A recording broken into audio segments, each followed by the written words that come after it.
Welcome, everyone, to the Committee of the Whole for March 20th. I'd like to call the meeting to order at 5:00 p.m. And I'd like to call, 5:30. And I'd like to call upon Councillor Corn to read the acknowledgement. Yes, we would like to acknowledge we are on Treaty 1 territory, the traditional lands of the Anishinaabe, Cree, Oji-Cree, and Dakota peoples. We acknowledge this is the birthplace of the Métis Nation. We respect the spirit and intent of treaties and treaty making and remain committed to working in partnership with First Nations, Inuit, and Métis people in the spirit of truth, reconciliation, and collaboration. Thank you. Item 3, adoption of the agenda. Be it resolved, the agenda be adopted as amended with the addition of the following item under 8 in camera, 8.1 St. Andrews Airport. Could I have a mover, please? Councillor Slyker, seconder.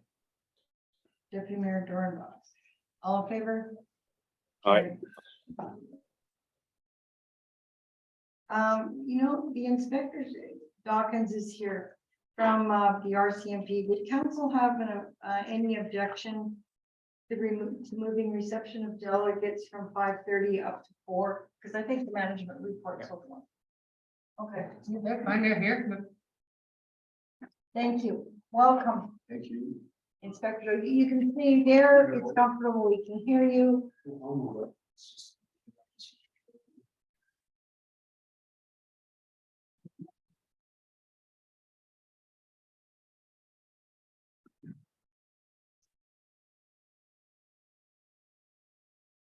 So welcome, Inspector Dawkins. I'd like to introduce to new council as Councillor Rob Marecki, Councillor Tracy Slyker, myself, Deputy Mayor Ken Doornbos, Councillor Justin Corn, and Councillor Chris Mondos. Laurie Hunt, Councillor Laurie Hunt is on the Zoom screen. Okay. Good day. Nice to meet you all, and I'm happy to be here. Thanks for the invitation. Well, thank you for coming. So if you could just carry with your report. Sure. Perfectly. So for those who are present here, I was able to pass out copies, so we'll follow along as you like. But first, I guess the second page is the breakdown from October to the end of December 2022. As you can see by the numbers, there was a general decrease in the majority of our crime stats for the RM of St. Andrews. I guess the difference being that more traffic enforcement was conducted in the area. We don't normally get, a complaint as far as increased traffic enforcement. So when it's our quieter months like October, November, December, quieter meaning maybe less calls for service coming in, then we try to increase our presence through patrols and through traffic stats. And so you'll see an increase in the numbers there for that last quarter of 2022. As you look through the numbers, I don't know if there's anything that jumps out to you for the last quarter, but if so, and if you have any questions, by all means, I'd be happy to answer those. Council, do you have any questions? Yes, as a matter of fact, I do. What I was looking at, okay, first of all, this report has to deal specifically with St. Andrews. St. Andrews, yes. just Okay, so there's no other, no other no other- jurisdiction. We do separate reports for all of our areas. So St. Clements, for example, Mhm. West St. Paul, East St. Paul, Selkirk will have carry their own statistics. okay. The question I had is, how many active members do you have patrolling the RM of St. Andrews? So How does that work? yeah, our members aren't assigned to specific areas. They go where the calls for service come. And then if they do any proactive work, then they find out through our ops NCO who's with me here. We'll make sure that our members, as much as possible, are found out throughout the communities that we serve. So Selkirk and area detachments has 45 uniform members. We also have 2 plainclothes members, and then we're supported by our Manitoba East District, who also has another plainclothes section. And so, and then just to round off our numbers, we have 13 detachment staff, public servants Right, that work okay, as well. So of the 45 members, you know, give or take leave or training or injuries or whatever it may be, we have 4 watchers that cover the areas 24 hours a day. So it's hard for me to give you a specific number that patrols St. Andrew, but for example, if the call for service came, St. Andrews, then obviously our members would be up this way if they're not here. okay. Do you have anything, do you have a minimum manning amount for example, per shift? We do have minimums. They're constantly being, you know, looked at and evaluated. And it also depends, minimums might change over the time of year. So for example, the summer months, the busier months, our minimums, you know, tend to go a little bit higher. During our quieter times, we like to use the word quieter times because you never know when it's going to be quiet or not. During the general season where the call volumes are lower, our minimums might be a little bit lower, but each watch at full strength is 10 members, 9 or 10 members. Right, okay, so how many members would you, for example, today, okay? How many members would you have on duty today? And so, happy to answer the question. Is this live to the RM or is it to the? It's live. So there's certain, and I only say that because, not because we're holding any secrets or we're wanting to do any secrets, but we don't generally broadcast our numbers just because That's it's understandable. information that we don't like everybody to know. Off camera or in private, I'd be happy to discuss that. Yeah, perhaps we can Yeah, do that. for sure. Counter people, Clint. And sorry, just for clarification, the only reason I say that is, say I say a number and you go out here and there's that same number of people there, then other people are gonna know, well, other areas might not have. Totally understand. Yeah, okay. That is, but at the same time, we, you know, we have to know as a council, what, are we talking 10, 15, 20, 30? I don't know. Again, happy to discuss. That's the thing. There's a big difference between 40 or 30 as opposed to perhaps 6. Yes, Councilor Markey, but that's not gonna be relayed well No, for that's right. broadcasting line. I understand. Sorry. So I'm just looking at the provincial traffic offenses there. That is only ticketed offenses. That's not warnings or education. That's right. I think those are ticketed. Right. The only question I have on false alarms Okay. in 2022, total of 139. Just from October to December 29. Do you get any compensation back from that from anybody, or that's a huge amount of time on that? It is a time consumer. We get those, I wanna say, it feels like every day. It's obviously not every day. It is time. It is, yeah, while we're driving out, it is time consuming, especially because they are false alarms, but you don't know they're false alarms. We either get there and we confirm it, or oftentimes we're called off halfway through. Like, so a lot of people will have a panic button on their key fob, for example. They'll throw their keys down, it sets it off. They don't realize that they've, you know, activated it until they get a call from us or a knock on the front door type thing. So it is time consuming, but you know, it's a part of the job. So we do what we can. That would include 911 hangups. Well, or Yeah, 911 hangups. Those ones we attend, I want to say all the time. We attend the 911 hangups all the time, again, for various reasons, because whether it's a domestic or whatnot, sometimes you only have time to get those 3 numbers pressed and then it's disconnected, but we treat it like it's, you know, the original call for service, so we'll attend. Council, any further questions? I don't have any.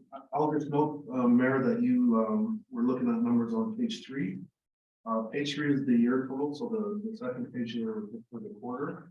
And page 3 are the year totals, and it's in comparison to the year before. And so again, generally a decrease. Suspicious persons, for example, were down quite a bit. But as you noted, also arms were up. And the one thing I did want to point out is the 56 Mental Health Act, and so the Mental Health Act calls could range from a variety of forms that we have to transport an individual to the mental health facility, whether it's here or whether it's those are our most time-consuming calls. And so even though the number is 56 on the sheet, it's again, this is only St. Andrews. And so when you factor in all of the other areas that we serve, our mental health call, and the fact that Selkirk has a mental health facility, our members spend a significant amount of time dealing with those calls, and those are probably the most time-consuming calls. So I always like to point out that number because it doesn't look too daunting on the paper, but it is a very time-consuming function that our members have to deal with, and oftentimes you can't deal with a mental health patient individually. So Is there any talks with the Selkirk Hospital of their security, getting any type of security with like a peace officer status to sometimes if there's a non-violent person you're dealing with to turn somebody over to the hospital, that you're able to go back to service? Great question, and it's something that we're constantly facing.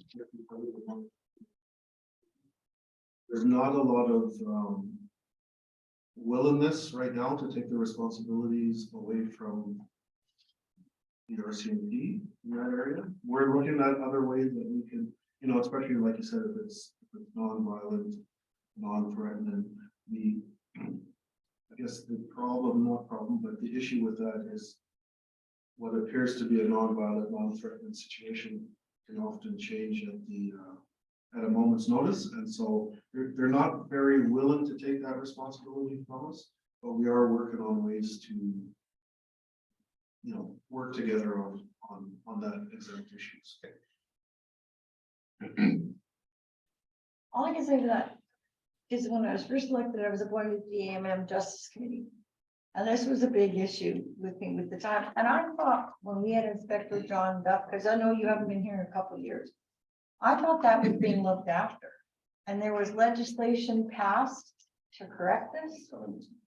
It's still being looked after and it's still coming, but it hasn't passed yet. And so all of us from our side of the table, we realize that it is a major issue, especially when we're talking about freeing up members to be back on the road. So I know things are in the works, but I don't believe it's passed. It's not passed yet. That's a couple of years already. Okay. Thank you. Any further questions, council? I have one question. What's the cost of operating patrol vehicle now? The cost of operating? Yes, staffing, when you staff a patrol vehicle, do you have any sort of costs associated with that?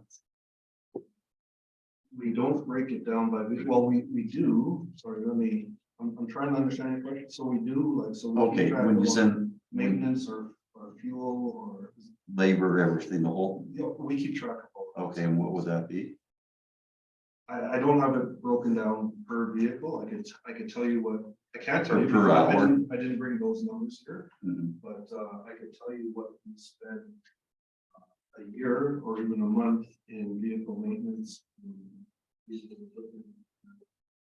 Yeah, what I was looking at is the whole picture though. I mean, at some point you have to boil it down and say, okay, this is how much it costs us to have this cruiser and this officer operating.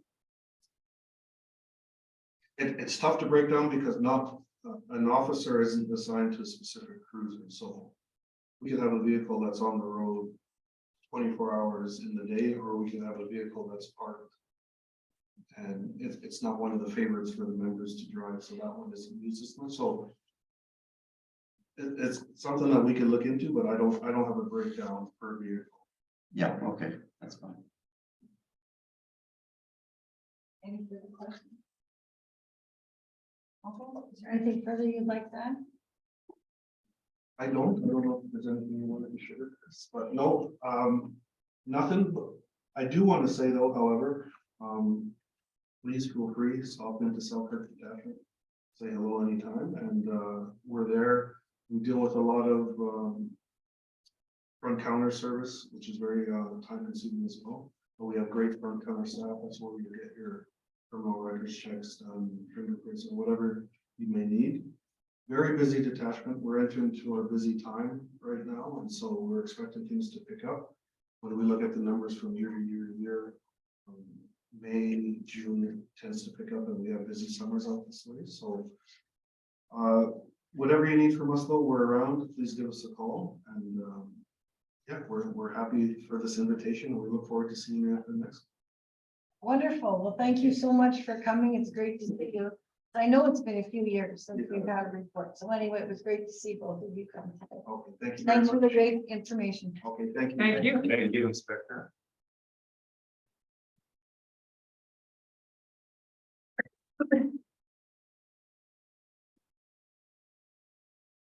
Okay, item back to item 4, management reports. All the announcements. So will you be giving a presentation on this? Or we're relying on the reports attached? Just, Council has questions. yeah, if council has questions, I'll certainly do my best to field them. Night. Night, guys, have a good night. Thank you. Council, you've all had time to review. Any questions on this?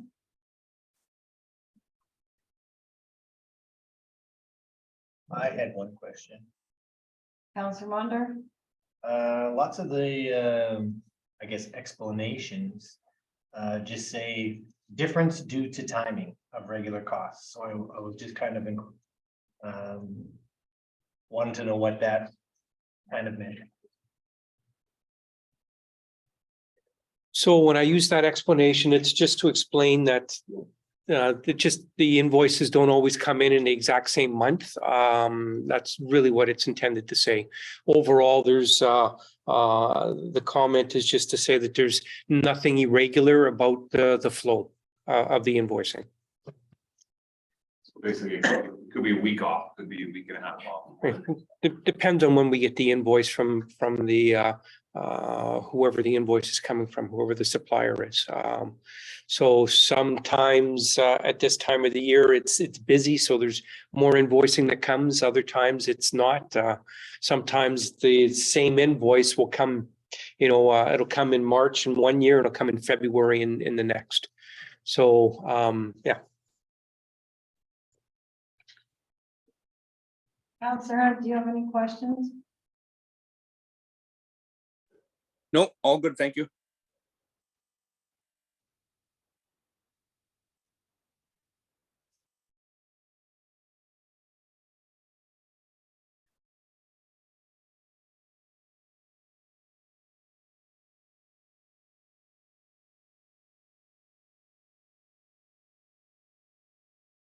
Okay, we can move on to animal control report. Council, if you want to do any questions? No. 4.3, animal control report. Any questions on that? Councilor The Slaker? only thing I would like to say about that is I would really like to see us try to team up with somebody else to share that. There were 7 things attached to a $2,200 invoice. I understand it's a monthly thing, but to me, that's really something that we should be buckling down really quickly and either looking for like a part-time thing or pair up with another municipality or something.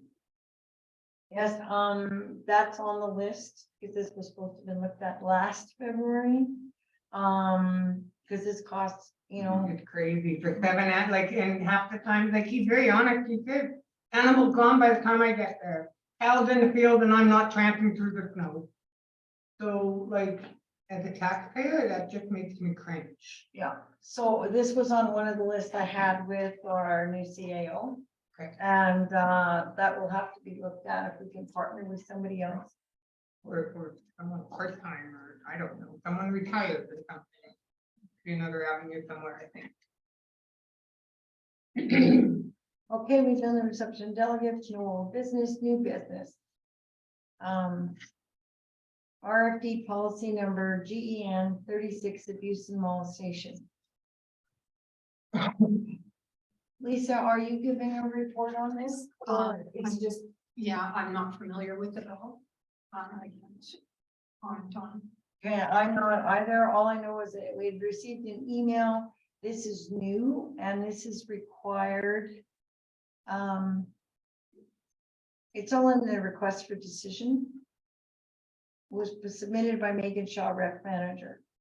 And this is required under our insurance policy. It's required that all partners review and enforce the abuse molestation policy. It is recommended the municipality adopt their own policy, as abuse/molestation is a different liability to that of harassment. This is good practice for the Arm of St. Andrews to have a policy in place for due diligence and training purposes. This policy will comply with Manitoba Workplace Health and Safety Standards. So this is involving Child and Family Services Act, Community Child Care Standards Act, Human Rights Code, Criminal Code of Canada, and the Regulated Health Professionals Act. So this will be standard for the required by insurance. So the recommendation is it will be. Sorry, excuse me. I just wanted to add that it is a requirement. This policy has gone through management. So it has been amended. This is the final version of it. So I would suggest that when you have time or if you have any questions, I can take those questions and comments away from the meeting and bring it back next weekend for consideration of approving the policy. There was a Zoom meeting on Tuesday in regards to this through the AMN. Everybody could have attended it. I partook in it. It was about an hour and 15 minutes. Talked all in regards to the policy and kind of gave scenarios. People asked questions and it was quite good. It's just something we need in our bylaws or whatever, so to keep us covered. Okay. So Did we pass a resolution for your attendance to that, or you just went on your own? it was on our email, so I just, No, you need a resolution of council to attend those things. okay. I didn't know that. Yeah, it's in the bylaw. So, okay, so we'll just put this forward. If there's no other questions on it, or you want any changes, we'll put this forward for the next council meeting. Oh, because we can't adopt it today. No. Is everyone good with that? Mhm. Okay, item 7.2, June district meeting resolution submissions. This is all about how to file a resolution. And the June district meetings are June 14th and 16th and 19th and 23rd. We have to have resolutions done and forwarded to them. The deadline to submit is June 1st. Councilor Slaker? I just want to make sure this is in conjunction to when the AMM people came and they said, if you want to try and get a change in, you got to start at the Interlake area and then move it forward, and then they'll take it for that. Am I on the same page here? I think that's what it is. Yeah. The resolution would come from here. I wasn't here. Oh, When they were sorry, here. yeah. So what normally, if council wants a resolution on something, it has to be prepared, and then it will go just like, but it's the June district meeting. Yeah, the This was an Interlake- individual meeting here when they came on the 16th of Right. February. This goes to the district meeting of the Interlake. We're part of the You're right, Interlake. and then you have to get it through them. They all have to agree before it, then they'll take it to the next level. Yeah. Yeah. But our resolution has to go through Through the here. AMM by June the 1st. Okay. Did council have any resolution or something, items that they wanted to put forward to AMM? Well, we had asked about something and they had informed us that that had been tried previously and it didn't go anywhere. So I think we'll just try that. Some books at home. I should go with those to see what's. Because if anybody has any, if you could submit it in email, reply to all and submit to Lisa, if you're fine, and then we can see if there's a resolution to draft before June 1st. Counselor Hunt? Could we get a copy from AMM?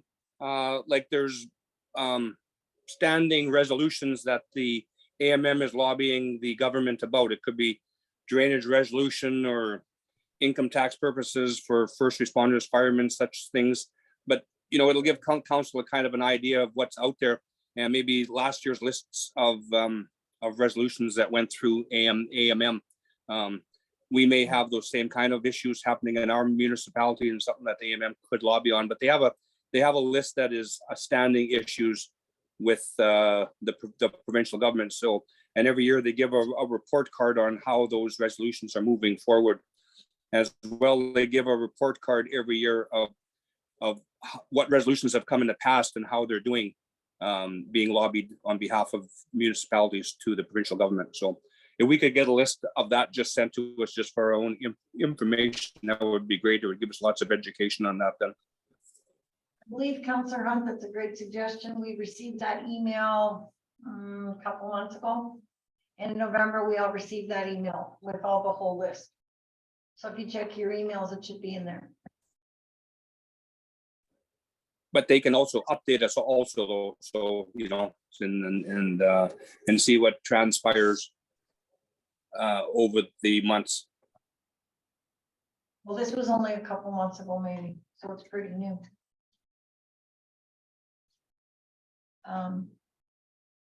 Counselor Slaker? Didn't we get a list of that when we went to the AMM meeting? Wasn't that part of in our package?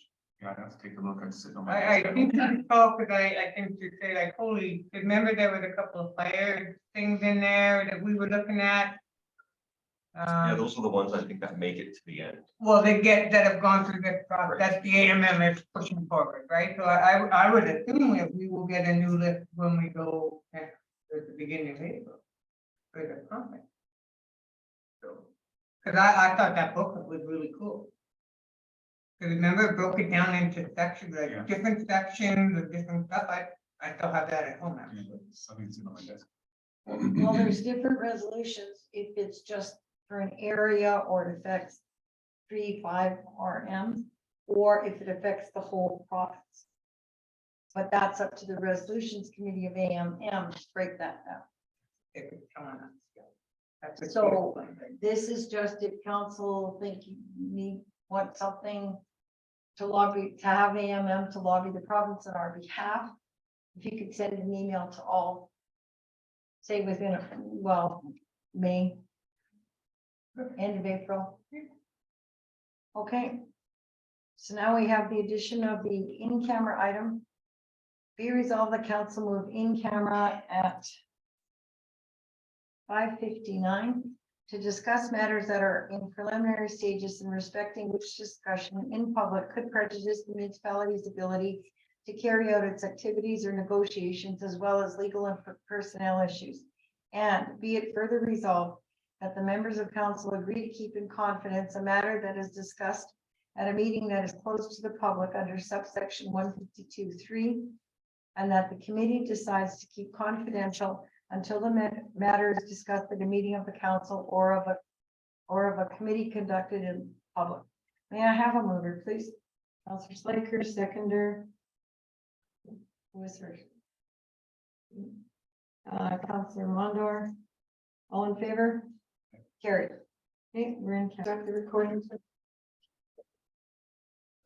Be resolved, council move out of camera at 6:11 PM.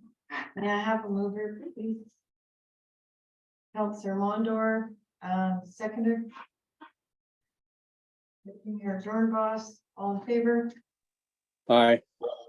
No further items on the agenda, so then be resolved, the meeting be adjourned at 6:11 PM. Have to go. May I have a mover, please? So moved. Councilor Slaker, all in favor? Carried. Aye. Good night, everyone. Have a good night.